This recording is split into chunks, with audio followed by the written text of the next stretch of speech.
Wally of the Week is where we look at some of the Wallies of the Week and we decide which one is deserving of our vote. It's a democracy here.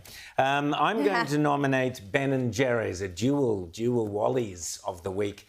Unilever, who owns Ben & Jerry's, they're the ice cream mob, Ben & Jerry's. They are very anti-Israeli, they're very pro-Palestinian, they're very activist on all sorts of things, from climate change to whatever else. And Unilever have woken up, that's the parent company, and have cut off millions in funding to Ben & Jerry's charity over donations to its pro-Palestinian group. So well done there to Unilever, but Ben & Jerry's are especially worthy of my Wally of the Week commendation. Freya. Yeah, well, it's finally good to see a business actually taking action around these activist groups, because that's how they get away with so much, right? People just turn a blind eye. But my Wally of the Week is Carmela Harris. Of course, it's 4th of July this week. Everyone's celebrating the United States, but some are a little less celebratory. Those explorers ushered in a wave of devastation for tribal nations, perpetrating violence, stealing land, and spreading disease. We must not shy away from this shameful past. Interesting. You can acknowledge that it was difficult, but you also need to celebrate the remarkable country that is America. I just cannot imagine if she was actually the President of the United States. But never mind that, but who was there before the people, tribal nations as you call them? Who was there before? I mean, when does it stop? This is some of the arguments are just so vacuous amongst these folk, because it seems that the only invasion, the only colonisation, the only victories that they seem to object to are by white folk. Because when other tribes, other nations colonise an area or dispossess the Indigenous people, it doesn't seem to be an issue. It's only if you can somehow blame the West. Exactly. But this is the incoherence of the logic. There is no logic in the left, we know that. But there's the idiocy of this idea that it's the same here in Australia and it's the same in Canada.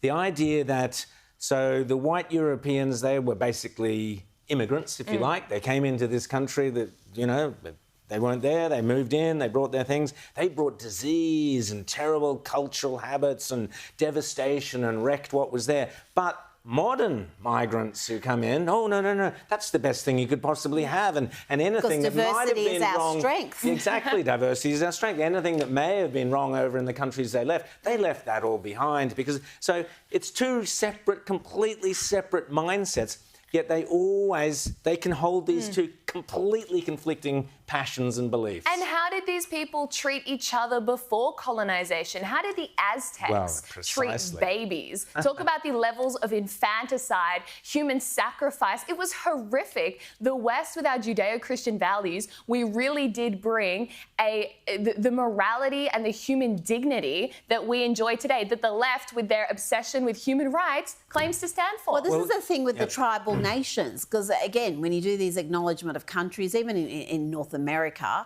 it's, well, which tribal nation are you acknowledging the one that dispossessed the one before it? Because they fought each other and those fights were brutal, and yet we've got this sort of noble savage view of that time, and they're given a pass. There's no human rights abuses in that era. Exactly, and there's 3 books written by Roger Peston and Marita Punchin, which you've talked about on the show before. They've been guests on the show, called The Whole Truth. And they put these 3 books together, and it's documented. Well, you can argue with it, disagree with it, doesn't matter. It's documented sources from farmers and from academics at the time, looking at what was actually going on in Indigenous Australia prior to European settlement.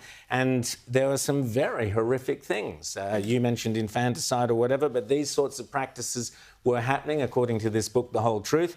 Now, we never get to discuss that. So the URUC whatever it's called, commission in Victoria, which is now doing the treaty and truth-telling, they will tell a truth, but they won't tell the whole truth. And they will never talk about the negative side. And this is the same with the Indians in America or in Canada. You have to look at the negative things that were improved by European settlement as well, if you're going to be honest. Absolutely. Now, I've got another Wally of the Week nomination. The Mayor of London, Sadiq Khan, put out this tweet. Of course, he closed comments on it. No one could comment because look at that. This is a mayor of a crime-riddled mess of a city.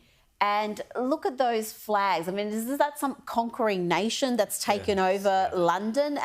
When does he celebrate the Union Jack being flown in such a fashion? So, again, Sadiq Khan is quite happy to push the politics of the radical gender theorists, but at the same time, he doesn't acknowledge that the very significant Muslim community in England has got some very uncharitable views of even just gay people, never mind the rest of the alphabet.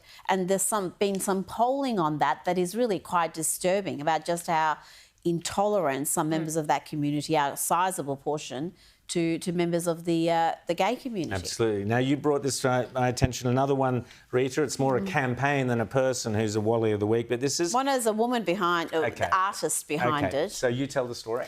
Well, they've got issues with groping and unwelcome attention in this little German, not so German town. Yeah. But let's have a look at the campaign they're running. This is one of the images. The victims you will see are always people of colour. And there, you've got some red-headed girl in a bikini groping a dark-skinned man. With a wooden leg just out of nowhere. In all of these images, it's the people of colour who are the victims, the whites are the perpetrators, and again, it's a little bit divorced from reality about what's actually happening, judging by So who was the woman there. behind this campaign? Well, she looks exactly like you would expect. Far lefty, straight from Central So now, Cast. Freya, the exciting... You've got to cast your vote for the Wally of the Week. Oh, that is so hard. I mean, I really like the Sadiq Khan one, and I love that every year on Pride there's a new flag. Like now we've got the circle and the yellow. And the square. What does this stuff mean? And people who march under these banners don't know what half of this stuff means. I'm going to vote along with that. Sadiq Khan gets our Wally of the Week. I hope we need to do a presentation. We need to go to London. We need a little trophy. Sky producers, we need to go to London to do a presentation to Sadiq Khan. Oh, I'm up for it. Are you up for it, Rita? I think we need a trophy of some Fantastic. kind. We'll maybe build a nice trophy and we'll go and visit Sadiq when he gets off his Pride March and we can give him that for that.